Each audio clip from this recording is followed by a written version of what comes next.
నువ్వు చాలామందికి ప్రార్థన చేస్తావుగా,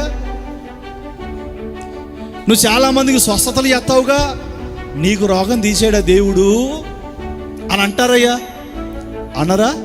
అంటున్నారా? ఎవరైనా ఒక పాస్టర్ గారికి రోగం వచ్చి మంచం ఎక్కితే మీ పాస్టర్ నీకు స్వస్థత చేయడా? అందరికి నువ్వు తల మీద చేయబెడతావు, నీకు రోగం వస్తే హాస్పిటల్ చేరుతావా? నువ్వు నీకు రోగం దేవుడు తీసేయలేదా అని అనేటోళ్ళు చాలామంది ఉంటారు. రీసెంట్గా ఫ్రెడీ ఫాలానికి యాక్సిడెంట్ అయింది, కాలు విరిగింది, డ్యామేజ్ అయింది.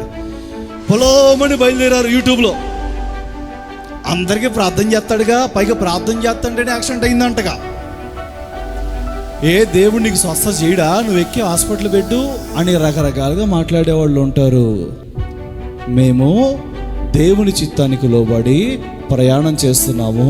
కొన్నిసార్లు దేవుడు మాకు పెట్టే బలహీనతలు దేవుని అనుమతితోనే జరుగుతూ ఉంటాయి కాబట్టి వాటిని భరిస్తూనే సేవ చేస్తూ ఉంటాము. దేవుడు ఆ బలహీనత పెట్టిన దానికి ఒక కారణం ఉంటుంది, ఒక ఉద్దేశం ఉంటుంది. దాన్ని అనుసరించి కొనసాగించే పోతున్నాము. ఈయన నమ్ముకున్న దేవుడు నమ్మదగిన వాడు. ఆయన ఏమైనా చేయగలడు, చచ్చిపోయినను బతికించగలడు, రోగాలు తీసేయగలడు, ఏదైనా చేయగలడు. ఏదైనా చేయగలిగిన వాడు ఉంచాడు అంటే ఆయన ఉద్దేశం, ఆయన ప్రణాళిక ఉన్నది. అది అర్థం చేసుకొని నేను కొనసాగుతున్నాను, అర్థం కాక నువ్వు ఆగుతున్నావు, అంతే, ఏం లేదు. అప్పుడప్పుడు అంటారు మన గురించి, మీ దేవుడు స్వస్థపరుస్తాడుగా, ఎందుకు హాస్పిటల్కి అంటూ ఉంటారు. దేవుడు వైద్యం కూడా దేవుడు ఇచ్చిన జ్ఞానమే, వైద్యం చేయించుకోవాలి. దేవుని కృప లేకుండా వైద్యులు కూడా కొన్నిసార్లు ఏమీ చేయలేరు. దేవునికి స్తోత్రం.